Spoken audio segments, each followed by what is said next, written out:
सभी विद्यार्थियों को जय श्री राम। मैं आपके अपने YouTube channel learning with Rajat sir के इस प्लेटफॉर्म पर आप सभी प्यारे साथियों का एक बार फिर से स्वागत करते हैं। अपनी आज की इस क्लास को स्टार्ट करने से पहले अब एक बार रिकॉल कर लेते हैं। लास्ट लेक्चर में हम लोगों ने क्या पढ़ा था। हम लोग लास्ट लेक्चर में बाष्पीकरण किसे कहते हैं, बाष्पीकरण को प्रभावित करने वाली कारक देखे थे। कारक हम लोगों ने टोटल 4 पढ़े थे। कौन कौन से पढ़े थे याद है? कमेंट सेक्शन में आप लोग कमेंट करके बताएंगे 4 कारक कौन से थे जो बाष्पीकरण को प्रभावित करते हैं। तो पहला कारण क्या था हमारा, जल्दी बताओ जल्दी। तापमान, एक तापमान था, सतही क्षेत्र था, तीसरा आर्द्रता और चौथा वायु की गति। ये 4 कारक हम लोगों ने देखे थे जो क्या कर रहे थे, बाष्पीकरण को प्रभावित कर रहे थे। फिर इसके बाद हम लोगों ने नेक्स्ट हेडिंग क्या पढ़ रहे थे, हम लोग ये देख रहे थे बाष्पीकरण के कारण शीतलता महसूस होती है। बाष्पीकरण के कारण शीतलता जो महसूस होती है, तो इस टॉपिक को पढ़ रहे थे। इस हेडिंग को हम लोग क्या कर रहे थे, कुछ क्वेश्चंस आंसर लेके आए हैं, उसके माध्यम से मैं आपको बताने जा रहे हैं इस हेडिंग का मतलब। तो पहले कल हम लोगों ने 2 क्वेश्चन भी देखे थे, आपके बीच में लेके आए थे 2 क्वेश्चन कल हम लोगों ने देखे भी थे। कौन कौन से 2 क्वेश्चन थे?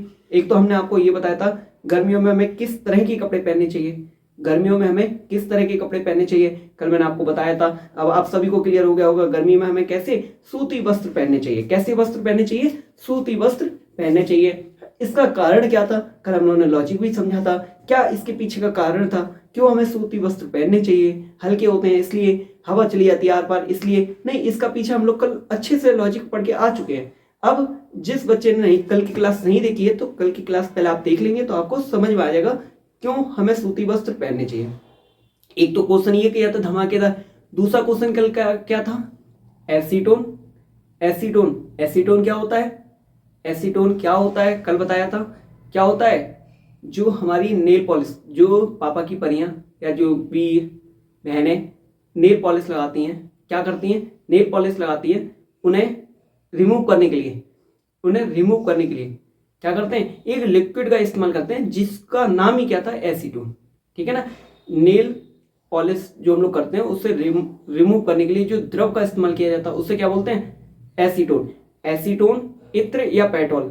एसीटोन, इत्र या पेट्रोल को इनमें से किसी को भी अगर हम अपनी हथेली पर या अपने हाथ पे कहीं लगाते हैं या कहीं भी लगाते हैं तो उस पर क्या है, हमें ठंडक महसूस होती है। उसका कारण जाना था हम लोगों ने बहुत अच्छे से। ये 2 क्वेश्चन कल हम लोग करके आ चुके हैं। आज हम लोग इसी क्रम में और 2 क्वेश्चन और आगे क्वेश्चन लेके आए हैं आपके बीच में। चले आइए थर्ड क्वेश्चन हम लोग देख लेते हैं क्या है। ये रहा आपकी स्क्रीन पर, क्या है हमारा, पढ़ लेते हैं। क्वेश्चन हमसे क्या पूछा गया, हमसे ये कह रहा गर्मियों में घड़े का जल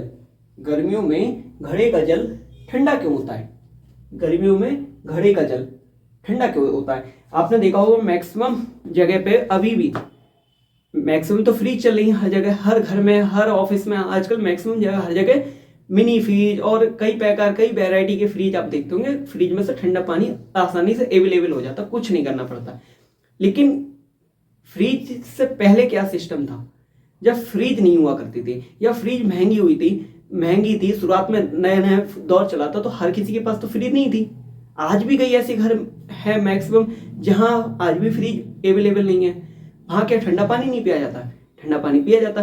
तो ये पुरानी परंपरा है, पुरानी क्या है परंपरा है, जहां क्या है घड़े के अंदर पानी रखा जाता है, वो पानी हमें ठंडा मिलता है। उसका कारण बता मैं, आप लोगों ने, आप में से काफी लोग होंगे जो मैक्सिमम घड़े का पानी पिया होगा, ठंडा पानी लगता है, महसूस भी बहुत अच्छा ठंडा होता है, फ्रिज से कई गुना ठंडा पानी होता है घड़े का।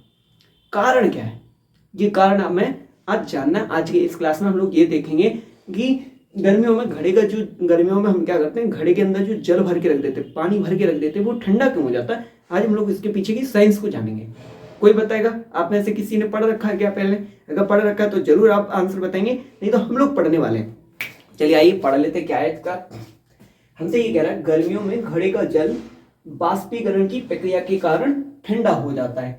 मतलब मेरी हेडिंग ही यही कर रही है, यानी कि जो भी कुछ हो रहा हमारी हेडिंग ही चली है बाष्पीकरण, मतलब जो भी होगा किसके कारण होगा, बाष्पीकरण के कारण होगा। किसके कारण होगा, बाष्पीकरण के। तो यही तो लिखी है पहली लाइन में, गर्मियों में घड़े का जल बाष्पीकरण की प्रक्रिया के कारण ठंडा होता है। बाष्पीकरण की प्रक्रिया के कारण ठंडा होता है। अब सर ये बाष्पीकरण हो कैसा रहा घड़े के अंदर, ये कुछ नहीं समझ में आया हमें, जरा आप बता दो। ये तो समझ में आ गया सर, आपकी बात समझ में आ गई कि घड़े के अंदर जो जल है, जो घड़े के अंदर पानी है, वो ठंडा तो हो जाता है, किसके कारण? बाष्पीकरण की प्रक्रिया के कारण। बाष्पीकरण की प्रक्रिया के कारण ठंडा तो हो जाता है जल। समझ में आ गया सर, बहुत अच्छे से आ गया। लेकिन अब हमें ये बता दो सर, अब ये बाष्पीकरण कैसे हो रहा है घड़े के अंदर का पानी? तो आओ आगे पढ़ लेते हैं। हमसे कह रहे हैं क्योंकि घड़े का जल ठंडा हो रहा है, क्योंकि घड़े में छोटे छोटे छिद्र होते हैं। क्योंकि घड़े में क्या होते हैं? छोटे छोटे छिद्र होते हैं। छिद्र मतलब छेद। छिद्र मतलब छेद। घड़े के अंदर क्या होते हैं? बहुत छोटे छोटे सूक्ष्म, बहुत मामूली चीज है, माइनर क्या होते हैं? छिद्र होते हैं, छेद होते हैं। हम लोगों ने देखा है घड़ा किससे बना होता है? मिट्टी से बना होता है। घड़ा किससे बना होता है? मिट्टी से बना होता है। अब जब मिट्टी से घड़ा बना हुआ है तो जब बनाते हैं ना, कुम्हार लोग जब बनाते हैं तो क्या करते हैं? जब बनाते हैं मटकी को, मतलब घड़ा बना दिया उन्होंने मिट्टी से, तो मिट्टी में क्या, जब बनता है घड़ा बन के तैयार हो जाता है, तो उसमें अगर देखा जाए, गौर से देखा जाए, तो बहुत छोटे छोटे सूक्ष्म कैसे होते हैं? छेद होते हैं, छिद्र होते हैं। तो अब देखो आगे पढ़ लेते हैं। क्योंकि घड़े में छोटे छोटे छिद्र होते हैं। ठीक है सर, आपकी बात मानी, घड़े में छोटे छोटे छिद्र होते हैं। ठीक है, आगे बात।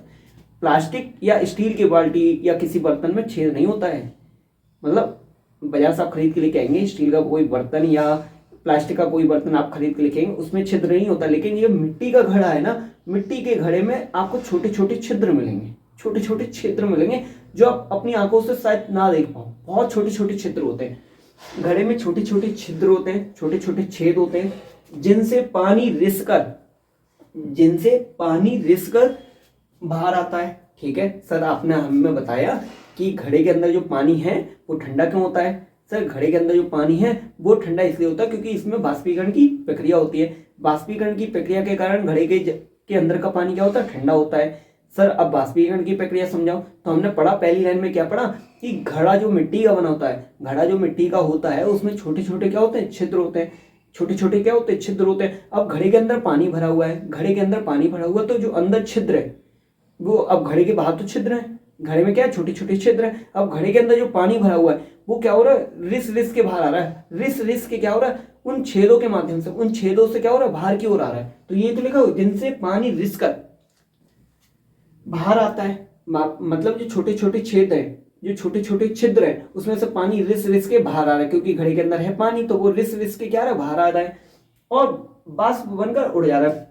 भाई घड़ा रखा हुआ है, घड़े के अंदर छोटे छोटे छिद्र हैं। अब उन छिद्रों के माध्यम से जो अंदर पानी है वो बाहर आ रहा है। वो पानी क्या हो रहा है? बाहर आ रहा है। अब वो चारों, घड़े के चारों तरफ पानी आ चुका है, पानी थोड़ा थोड़ा रिस के चारों तरफ गीला गीला सा हो चुका है घड़े के अंदर। अब बाहर एटमॉस्फेयर में क्या है? बाहर के वातावरण में क्या है? गर्मी है। गर्मी है तो क्या होगी? वो बाष्प बनकर उड़ जाएगा। जो पानी, घड़े के बाहर जो पानी होगा वो क्या करेगा? बाहर की गर्मी को लेके उड़ने लगेगा। मतलब बाहर जो वातावरण है उसमें क्या हो जाएगा? बाष्प बनकर उड़ जाता है। मतलब जो पानी आया रिस के बाहर, जो पानी रिस के बाहर आया वो क्या हुआ? बाष्पीकृत हो गया, उड़ गया, बाष्पीकृत हो गया, उड़ गया, बनकर उड़ जाता है। बाष्पीकरण की इस प्रक्रिया को जारी रखने के लिए ऊष्मा की आवश्यकता होती है। मतलब घड़े के अंदर पानी आया था, घड़े के जो छोटे छोटे छिद्र हैं उसके माध्यम से पहले पानी बाहर आया, रिस के थोड़ा थोड़ा पानी बाहर आया, घड़े के चारों तरफ पानी आ चुका है, पानी आ चुका। अब वो क्या हो रहा है? बाष्प बन के उड़ रहा है। बाष्प बन के उड़ गया तो अंदर वाला पानी फिर बाहर आएगा, अंदर वाला पानी फिर बाहर आएगा ना अंदर वाला पानी, क्योंकि बाहर जो पानी आया था रिस के वो तो उड़ गया बाष्प बन के, फिर जो अंदर पानी है वो थोड़ा सा और बाहर आ गया। तो वो क्या होगा? अब जो घड़े के बाहर पानी आ चुका है, दोबारा से पानी जो आ चुका है वो क्या करेगा? वो भी बाष्प बनेगा। लेकिन इसके लिए हमें क्या जरूरत होगी? इसके लिए हमें ऊष्मा की आवश्यकता होगी। भाई इसके लिए हमें किसकी आवश्यकता होगी? ऊष्मा की आवश्यकता होगी। तो ऊष्मा कौन देगा? जो घड़े के अंदर पानी है, जो घड़े के अंदर पानी है वो क्या करेगा? वो ऊष्मा, घड़े के अंदर जो पानी है वो ऊष्मा देगा। ऊष्मा देगा मतलब एनर्जी देगा। एनर्जी देगा तो वो पानी क्या होगा? रिस के बाहर आएगा। और एनर्जी जब उसे मिली हुई होगी तो वो क्या करेगी? बाष्प बन करके उड़ जाएगी। सीधा सा सवाल है, एक बार फिर से पढ़ लेते हैं। फिर हमसे क्या कह रहा है? गर्मियों में घड़े का जल बाष्पीकरण की प्रक्रिया के कारण, गर्मी में घड़े का जल, गर्मी में जो घड़ा का जल होता है वो बाष्पीकरण की प्रक्रिया के कारण ठंडा होता है। बाष्पीकरण की प्रक्रिया के कारण कैसा होता है? ठंडा होता है। क्योंकि घड़े में छोटे छोटे छिद्र होते हैं। घड़े में क्या होते हैं? छोटे छोटे छिद्र होते हैं। घड़े में क्या होते हैं? छोटे छोटे छिद्र होते हैं। अब जब छिद्र हैं, छोटे छोटे छेद हैं, तो इनसे पानी क्या होगा? रिस कर बाहर आएगा। जिनसे पानी रिसकर बाहर आता है। और बाहर आकर पानी जैसे ही बाहर आया, मटके के चारों तरफ पानी आ चुका है, गीला हो चुका मटका, अब वो क्या होगा, बाष्प बन के जो पानी है वो बाष्प बनकर क्या कर जाएगा, उड़ जाएगा, बाष्प बनकर उड़ जाता है। मतलब जो पानी घड़े के बाहर आ चुका था वो अब क्या हो गया, बाष्प बनकर उड़ गया। बाष्पीकरण की इस प्रक्रिया को जारी रखने के लिए ऊष्मा की आवश्यकता होती है। मतलब जो पानी घड़े के बाहर था वो तो बाष्प बनकर उड़ गया, लेकिन इसी प्रोसेस को, बाष्पीकरण की इसी प्रक्रिया को चालू रखने के लिए, भाई जो पानी उड़ गया लेकिन जो मटके के अंदर पानी है वो भी तो बाहर आएगा, इसके वो भी बाहर आएगा, और फिर बाहर आएगा तो वो भी बाष्पीकृत होगा। तो ये इस प्रोसेस को चालू रखने के लिए ऊष्मा की आवश्यकता होगी। भाई एनर्जी नहीं होगी तब तक वाष्प कैसे बनेगी, एनर्जी नहीं होगी तब तक वाष्प कैसे बनेगी, तो एनर्जी चाहिए। अब वो एनर्जी आएगी कहां से, वो एनर्जी आएगी जो मटके के अंदर पानी है, मटके के अंदर जो एनर्जी है, जो ऊर्जा है, वो ऊर्जा ली जाएगी, वो उस ऊर्जा द्वारा पानी वाष्पीकृत होगा। अब जब घड़े के अंदर जो पानी है, घड़े के अंदर जो पानी है, अगर उसकी ऊष्मा ऐसी धीरे धीरे, उसकी एनर्जी ऐसी धीरे धीरे कम कर दी जाए, बाहर आती जा उड़ती जा, बाहर आती जा उड़ती जा, तो जो अंदर जो पानी है ना, उसकी एनर्जी पूरी तरह एक टाइम ऐसा आएगा जब उसके अंदर जो पानी है, घड़े के अंदर एक टाइम ऐसा आएगा जो घड़े के अंदर जो पानी है उसकी एनर्जी पूरी तरह से क्या हो चुकी है, समाप्त हो चुकी होगी। क्यों, क्योंकि बार बार बाष्पीकरण की प्रोसेस हो रही है, बाष्पीकरण की प्रक्रिया हो रही है, और बाष्पीकरण की प्रक्रिया के लिए हमें एनर्जी की जरूरत है। एनर्जी कहाँ से आएगी, एनर्जी जो घड़े के अंदर पानी है वही तो एनर्जी देगा। अब घड़े के अंदर पानी कितनी एनर्जी दे सकता है, जितनी उसके पास है उतनी तो देगा, जितनी उस घड़े के पानी के अंदर जितनी एनर्जी उतनी तो देगा। एक टाइम ऐसा आएगा जब घड़े के अंदर के पानी की एनर्जी बिल्कुल खत्म हो चुकी होगी, यानी कि उसकी ऊर्जा खत्म हो चुकी है, मतलब उसके अंदर जो गर्मी होगी पानी के अंदर वो खत्म हो चुकी होगी। फिर पानी हमारा कैसा होगा, ठंडा होगा। यहाँ आया ना, देखो इस प्रक्रिया को जारी रखने के लिए ऊष्मा की आवश्यकता होती है। यह ऊष्मा घड़े के अंदर मौजूद पानी से ली जाती है, यह ऊष्मा घड़े के अंदर मौजूद पानी से ली जाती है। हमने आपको बताया था जो ऊष्मा की आवश्यकता है, ऊष्मा चाहिए, वो ऊष्मा कहाँ से ली जाएगी, जो घड़े के अंदर पानी है, जो घड़े के अंदर पानी है वही तो ऊष्मा देगा। अब बार बार देता जा रहा है, लेकिन एक टाइम ऐसा भी तो आएगा जब घड़े के अंदर जो पानी है उसकी ऊष्मा पूरी तरह से खत्म हो जाएगी, एनर्जी पूरी तरह से खत्म हो जाएगी, गर्मी पूरी तरह से खत्म हो जाएगी। जब गर्मी खत्म हो गई तो वो पानी कैसा होगा, ठंडा होगा, जिससे पानी ठंडा हो जाता है, जिससे पानी क्या होता है, ठंडा हो जाता है। समझ में आया, लॉजिक समझ में आया, अच्छी चीज बिल्कुल दिल और दिमाग में उतर चुकी है। एक और प्रैक्टिकल के माध्यम से समझ लो। आप इसे देखो, आप मान लो ये घड़ा है, अभी मान लो मैथ के स्टूडेंट है तो मानना तो पड़ेगा ही, मैथ के स्टूडेंट तो मान लेते हैं ये घड़ा है। अभी प्लास्टिक की बोतल है, ऐसा मत समझो, लेट माना दिस इज अ घड़ा, आई डोंट इंग्लिश टीचर, ठीक है। तो ये क्या है, ये घड़ा है, मान लेते हैं ये क्या है, घड़ा है। अब घड़ा है तो ये मिट्टी का बना हुआ है। अब जब मिट्टी का बना हुआ तो इसमें बहुत सारे छिद्र होंगे, इसमें बहुत सारे छिद्र होंगे। अब वो छोटे छोटे छेद हैं, अब उन छेद से क्या होगा, अंदर पानी भरा हुआ है, अंदर क्या है, पानी है। अब जो पानी है वो इन छिद्र, जो छिद्र है घड़े के अंदर, वो उन छिद्र से क्या होगा, वो पानी बाहर निकल के आएगा। ये पूरा घड़ा भरा हुआ है, ये पूरा घड़ा किससे भरा हुआ है, पानी से भरा हुआ है, इसमें छोटे छोटे छिद्र हैं। अब वो छिद्र के द्वारा क्या हो रहा है, जो अंदर पानी भरा हुआ है वो रिस के बाहर आ रहा है, रिस के बाहर आया तो वो क्या होगा, बाष्पीकृत हो जाएगा। जो पानी बाहर गीला गीला हो चुका होगा वो क्या होगा, बाष्पीकृत हो जाएगा। अब यहाँ जो बाहर पानी था वो बाष्पीकृत हो गया, तो अंदर जो पानी है फिर वो रिस के आएगा, भाई छेद थोड़ा ना बंद हो गए, वो पानी फिर और पानी बाहर आएगा। जो पानी था वो तो उड़ गया, तो जो अंदर पानी हो वो और बाहर आएगा, वो बाहर आएगा तो बाष्पीकृत फिर होगा, फिर बाहर आएगा, फिर बाष्पीकृत होगा, फिर बाहर आएगा पानी, फिर बाष्पीकृत हो। ये प्रोसेस चलती रहेगी। लेकिन इस प्रोसेस को चलाने के लिए, इस बाष्पीकरण की प्रक्रिया को चलाने के लिए भाई एनर्जी चाहिए, बाष्पीकृत होने के लिए एनर्जी चाहिए, ऊर्जा चाहिए। अब वो ऊर्जा देगा कौन, तो इस घड़े के अंदर जो पानी है, इस घड़े के अंदर जो पानी है वो तो एनर्जी अपनी देगा, वो एनर्जी देगा। अब वो एनर्जी कब तक देगा भाई, 1 बार 2 बार 3 बार 4 बार 5 बार 6 बार बाष्पीकृत करा देगा, 8 बार करा देगा, 1000 बार करा देगा। लेकिन एक टाइम ऐसा भी तो आएगा जब इसके अंदर जो पानी होगा उसकी एनर्जी जीरो हो चुकी होगी, खत्म हो चुकी होगी एनर्जी पूरी, उसने गर्मी बाहर निकाल दी, गर्मी बाहर निकाल दी, तो जो अंदर पानी होगा वो पानी कैसा होगा, ठंडा होगा। बनाएंगे शरबत, पी जाएंगे, है ना। तो समझ में आया लॉजिक, घड़े का पानी क्यों ठंडा होता है। देर लगाई समझाने में, लेकिन आज के बाद कभी भूल नहीं जाओगे, इस बात की गारंटी ले रहे हैं। आगे चलें, घड़े के पानी को छोड़ के, अब तो प्यास भी, इतना पानी पानी पानी किया है कि अब तो प्यास ही लग गई है, ठीक है।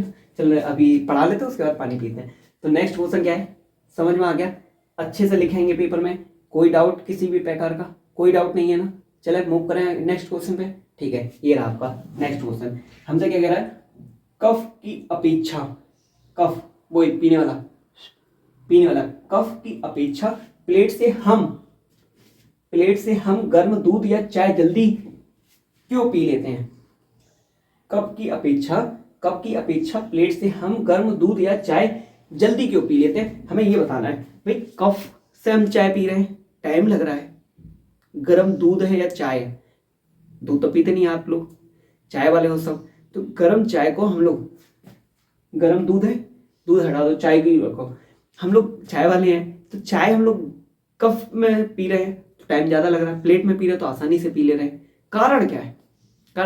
अच्छा एक और बात, आपने देखा होगा पहले के समय में लोगों को जब कोई मेहमान आता था घर में तो कफ और कफ के साथ एक प्लेट दी जाती थी, लेकिन आज मॉडर्न जमाने में सिस्टम खत्म कर दिया गया। आज तो प्लेट नहीं दी जाती है, सीधे बस कफ ला के रख देते हैं, बस पी लो, पी रहा हो तो पी लियो, ना तो छोड़ दियो, है ना? गर्म है फूक मार के पी लियो, मुंह दे रखा ना भगवान ने, फूक मार लियो पी जाइयो, है ऐसा सिस्टम है आजकल। तो पहले तो चाय ठंडी मिलती है, चाय ठंडी दी जाती है कि बातें में भी चाय ठंडी हो जाती है। कुछ नहीं, आज तो इतना अच्छा सिस्टम है कि बस 10 मिनट बातें करी चाय ठंडी हो गई। पहला का जमाना अलग था।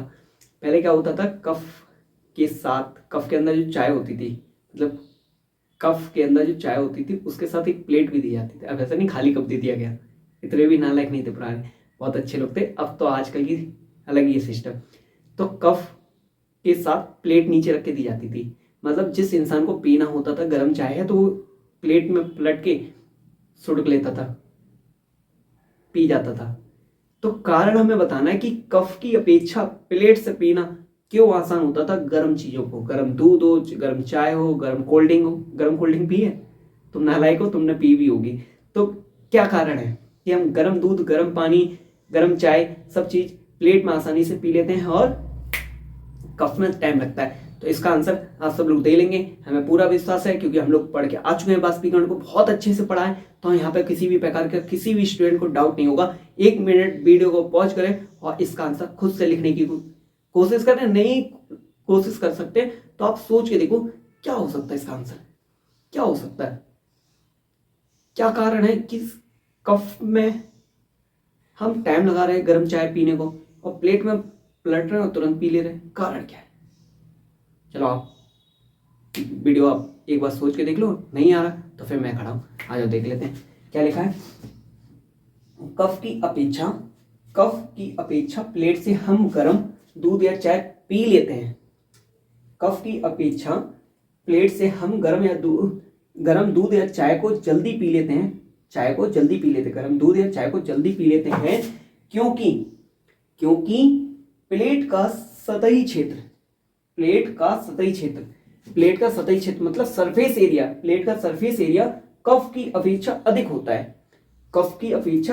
है। हमने आपको बताया था कफ का एरिया कम है और प्लेट बड़ी होती है, प्लेट का एरिया ज्यादा है। जो ऊपर का सतही क्षेत्र है वो प्लेट का ज्यादा है और कफ गोल होता है, कफ का कम है सतही क्षेत्र, सरफेस एरिया कफ का कैसा है, कम है, प्लेट का ज्यादा है।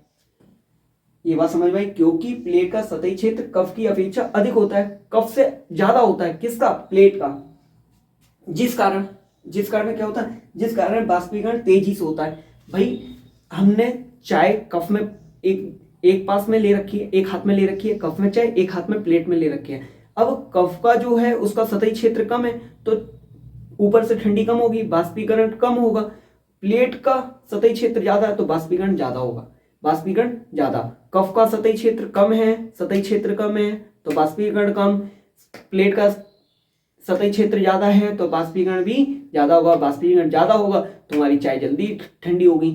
कफ का सतही क्षेत्र कम है तो चाय भी देर से ठंडी होगी। समझ में आया लॉजिक? पढ़ लेते हैं। कफ की अपेक्षा प्लेट से हम गर्म दूध या चाय पी लेते हैं क्योंकि प्लेट का सतही क्षेत्र कफ की अपेक्षा अधिक होता है। किसका अधिक है? प्लेट का। जिस कारण बाष्पीकरण तेजी से होता है। किसका? प्लेट का बाष्पीकरण कैसा होगा? तेजी से होगा। क्यों? क्योंकि सतही क्षेत्र ज्यादा है प्लेट का सतही क्षेत्र ज्यादा है, तो बाष्पीकरण भी कैसा होगा? ज्यादा होगा। और हमारा गर्म दूध या चाय जल्दी से ठंडा हो जाता है। मतलब जो कप में चाय या गर्म दूध जो भी है आपने ले रखा, जो भी आप पी रहे हैं, वो जल्दी आसानी से ठंडा हो जाता है, क्योंकि उसका सतही क्षेत्र कैसा है? उसका सतही क्षेत्र बड़ा है, ज्यादा है, जिस कारण सतही बाष्पीकरण ज्यादा होगा। और ज्यादा होगा तो क्या होगा? हमारी चाय जल्दी ठंडी हो जाएगी। कप में टाइम लगेगा, क्यों? कप का सतही क्षेत्र कम है, और सतही क्षेत्र कम होता है तो हमें पता है बाष्पीकरण भी कम होता है। बाष्पीकरण कम होगा तो हमारी चाय देर से ठंडी होगी। बहुत आसान थे दोनों क्वेश्चन। कल वाले भी दोनों आसान थे, आज वाले भी आसान है, आगे आने वाले भी आसान है। एक बार आप इसे देख लो। नेक्स्ट क्वेश्चन पर मूव करते हैं, ठीक है। चलिए नेक्स्ट क्वेश्चन हमारा क्या है देख लेते हैं इसी क्रम में। क्या है? प्रेशर कुकर में खाना तेजी से क्यों पकता है? हमसे ये पूछा है। क्वेश्चन बहुत सिंपल है, वेरी सिंपल है, बहुत बार पूछा गया पेपर में। क्या है? प्रेशर कुकर में खाना तेजी से क्यों पकता है? प्रेशर कुकर जो आप सभी के घर में है, प्रेशर कुकर में खाना तेजी से क्यों पकता है, हमें ये इसका बताना है। इसी क्वेश्चन को दूसरे तरीके से भी पूछ लिया जाता है। दोनों मैंने यहाँ पे लिख रखे हैं। क्या है दूसरा क्वेश्चन? कुकर के प्रयोग से। क्वेश्चन यही है, दोनों का सेम आंसर है, एक ही आंसर है, बस पूछने का तरीका अलग है क्वेश्चन का। तो हमें सेम आंसर लिखना है। क्या है? कुकर के प्रयोग से भोजन पकाना क्यों सरल होता है। यहाँ भी हमसे ये पूछा प्रेशर कुकर में खाना तेजी से क्यों पकता है। भाई तेजी से पक रहा है मतलब सरल ही तरीके से पक रहा है। देखो, कुकर के प्रयोग से भोजन पकाना क्यों सरल होता है। दोनों क्वेश्चन है, दोनों अलग अलग पेपर में पूछे गए हैं, 9th क्लास के हैं दोनों। क्या है? बस पूछने का तरीका अलग है, आंसर दोनों का सेम है, दोनों का आंसर सेम है, बस पूछने का तरीका क्या है? अलग है। देख लेते हैं। आसान है, बहुत आसान है, एक बार पढ़। प्रेशर कुकर में खाना तेजी से पकता है। प्रेशर कुकर में खाना तेजी से पकता है क्योंकि अब स्टार्ट होती है अपनी कहानी। क्या कहानी स्टार्ट होती है? क्या यह उच्च दबाव और उच्च तापमान पर काम करता है। मतलब जो हमारा प्रेशर कुकर है, जो आपके घर में अवेलेबल है, जो हम लोग अपने घर में प्रेशर कुकर को देखते हैं, वो किस विधि पे काम करता है? वो किस पे काम करता है? उच्च दबाव, मतलब ज्यादा उसे प्रेशर चाहिए, ज्यादा दबाव चाहिए उसे, और उच्च तापमान चाहिए, अधिक तापमान चाहिए।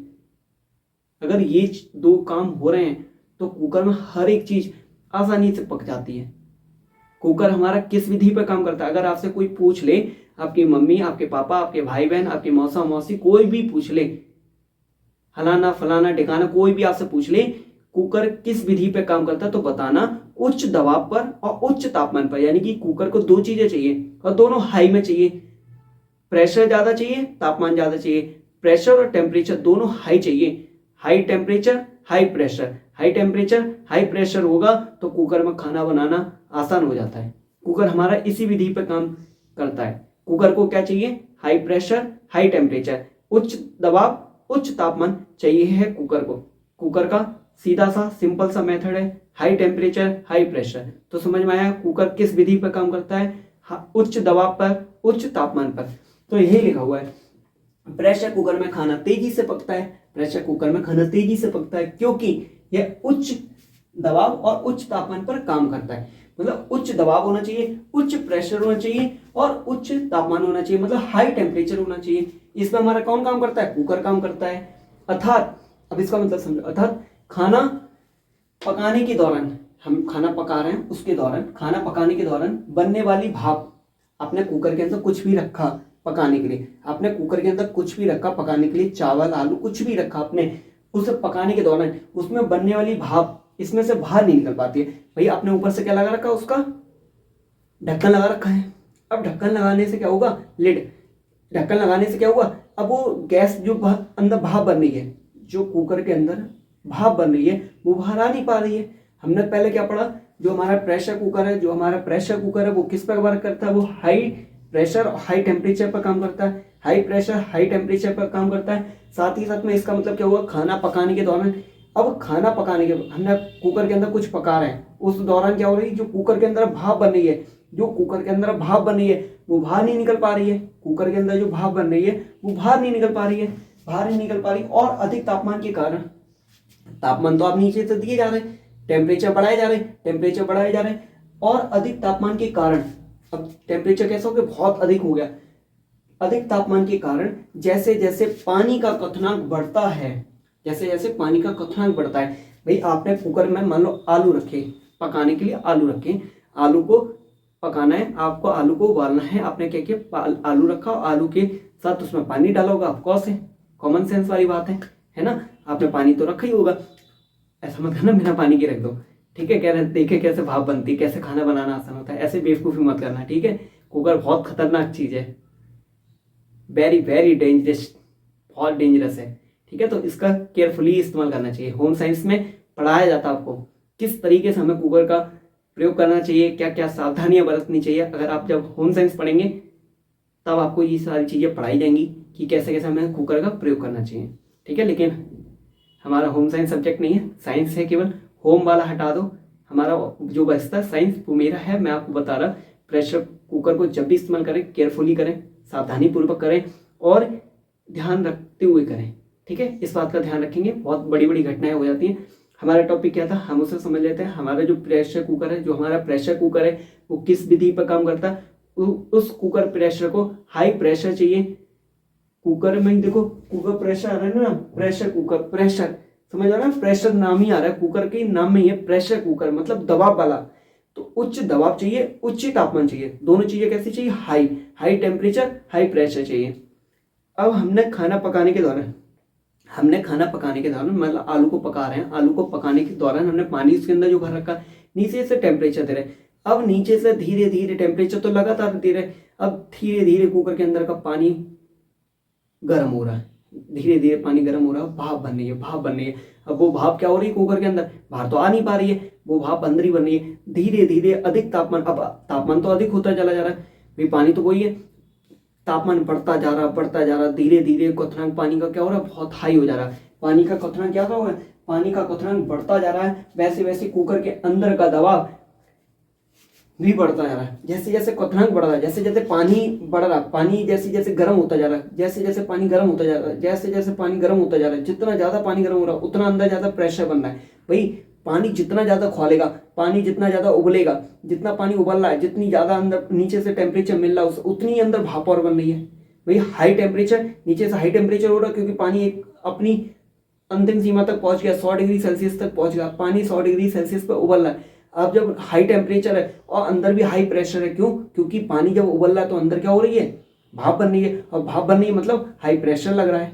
समझ आ रहा है, इस टाइम दोनों हाई हैं, प्रेशर भी हाई है और टेम्परेचर भी हाई है। नीचे से टेम्परेचर मेला मेल लगा हुआ है, पानी खोल रहा है, लगातार उबलने लगा, और इधर क्या है, वो भाप जो बन रही है वो बाहर जा नहीं पा रही, तो प्रेशर हाई हो रहा है, प्रेशर हाई हो रहा है और टेम्परेचर भी हाई है। तो उससे क्या हो रहा है, क्वथनांक, पानी का क्वथनांक बढ़ रहा है। भाई हाई प्रेशर हाई टेम्परेचर से क्या हो रहा है, पानी का क्वथनांक बढ़ रहा है, पानी का क्वथनांक बढ़ रहा है तो हमारा क्या है, प्रेशर कुकर के अंदर का दबाव भी बढ़ रहा है, प्रेशर कुकर के अंदर का प्रेशर भी बढ़ रहा है, बढ़ता जाता है, जिससे खाना बहुत तेजी से पकता है। वो कह रहा है कुकर में प्रेशर अपने चरम सीमा पे, अपने हाई लेवल पे, कुकर के अंदर का प्रेशर बहुत हाई हो चुका है। प्रेशर कैसा है, हाई हो चुका है, टेम्परेचर भी हाई है, हाई टेम्परेचर हाई प्रेशर है। तो जिस कारण क्या हो रहा है, जो भी आपने रखा है उसके अंदर पकाने के लिए, चावल आलू जो भी रखा है आपने, दाल वगैरह जो भी रखी है ETC, वो सारे क्या हो रहे हैं, अब पक रहे हैं आसानी से। यही तो लिखा हुआ है, खाना बहुत तेजी से पकता है, जिस कारण, क्योंकि क्यों पक रहा है, क्योंकि उसके अंदर हाई प्रेशर हो चुका है, हाई टेम्परेचर हो चुका है। हाई प्रेशर हाई टेम्परेचर में खाना कैसा होता है, खाना बहुत तेजी से पकता है। इससे हमें फायदा भी होता है, इससे समय और गैस दोनों की बचत होती है। कम टाइम में, कम समय में हमारा खाना क्या होता है, हमारा खाना पक जाता है और उसकी गैस की भी बचत होती है। आप किसी ओपन बर्तन में रखो, तभी हम लोगों को बताया जाता है, हम लोगों के पेरेंट्स इसलिए बताते, कोई भी चीज किचन में बनाते समय हमें क्या करना, किसी भी बर्तन का अगर इस्तेमाल कर रहे हैं तो हमने उसके ऊपर प्लेट रख लें। कुछ ऐसी चीजें, वैसे मान लो चाय बना रहे हैं, चाय की केन आपने रखी है, तो चाय के केन के ऊपर ढक्कन तो नहीं, आप उसके ऊपर कोई प्लेट वगैरह रख सकते हैं, जिससे हमारी चाय आसानी से जल्दी पक जाए, कम टाइम में आसानी से पक जाए, समय की भी बचत होगी, गैस की भी बचत होगी। इसीलिए कुकर का हम लोग ज्यादा इस्तेमाल करते हैं, क्योंकि कुकर में खाना आसानी से पक जाता है, और आसानी से पक जाएगा, एक तो जल्दी पक जाता है, हमारा खाने की क्या समय की बचत हो जाती है। भाई जहाँ 15 मिनट लग रहे थे वहां 10 मिनट में काम हो गया, और गैस भी बच जाती है। गैस तो इतनी कॉस्टली होती हुई, इतनी महंगी है, तो क्या जिस समय में तो प्रेशर कुकर का इस्तेमाल ज़्यादा कर सकते हैं, गैस की भी बचत होगी। समझ में आया? एक बार इसका आंसर पढ़ लेते हैं, फिर आज की क्लास को यही ओवर करते हैं। प्रेशर कुकर में खाना तेजी से पकता है। प्रेशर कुकर में खाना तेजी से पकता है क्योंकि यह उच्च मतलब हाई, उच्च दबाव और उच्च तापमान पर काम करता है। यह उच्च दबाव और उच्च तापमान पर काम करता है, अर्थात खाना पकाने के दौरान बनने वाली भाप इसमें से बाहर नहीं निकल पाती है। भाई जो अंदर खाना पकाने के दौरान जो अंदर भाप बन रही है वो बाहर नहीं निकल पा रही है, और अधिक तापमान के कारण और नीचे से टेम्परेचर दिए जा रहे हैं। जैसे जैसे पानी का क्वथनांक, अब नीचे से टेम्परेचर दिए जा रहे हैं, पानी खोलता जा रहा है, मतलब क्वथनांक बढ़ रहा है, पानी का क्वथनांक बढ़ रहा है, तो उधर दबाव भी बनेगा। क्वथनांक बढ़ता है वैसे वैसे कुकर के अंदर का दबाव भी बढ़ता है। दबाव भी कैसा होता है? बढ़ता जाता है, जिससे खाना बहुत तेजी से पकता है। भाई इधर टेम्परेचर बढ़ रहा है, और टेम्परेचर बढ़ रहा है तो क्या हो रहा है? पानी का क्वथनांक बढ़ रहा है, क्वथनांक का मतलब समझ रहे हैं? क्वथनांक का मतलब बता चुके हैं, उबलना। तो पानी का क्वथनांक बढ़ रहा है, पानी का क्वथनांक बढ़ेगा, इधर पानी का क्वथनांक बढ़ रहा है, उधर प्रेशर भी बढ़ेगा। कुकर के अंदर जो प्रेशर है वो भी क्या बढ़ेगा। और जब दोनों चीजें हाई प्रेशर है, हाई टेम्परेचर है, तो क्या होगा? खाना तेजी से पकेगा, खाना सरल तरीके से पकेगा। तो ये हमारी क्या है? लॉजिक था। और इससे हमें क्या फायदा हो रहा है? इससे दो चीजें फायदा हो रही है कि तो गैस की भी बचत हो रही है और दूसरा समय की भी बचत हो रही। ये हमारा ओवरऑल आज के 3 क्वेश्चन थे, धमाकेदार थे। ऐसी कल वाले लेक्चर में और धमाकेदार क्वेश्चन लेके आएंगे। कोई भी कल की क्लास मिस नहीं करना। आज का ये आप नोट डाउन कर लो, एक बार देख लो, फिर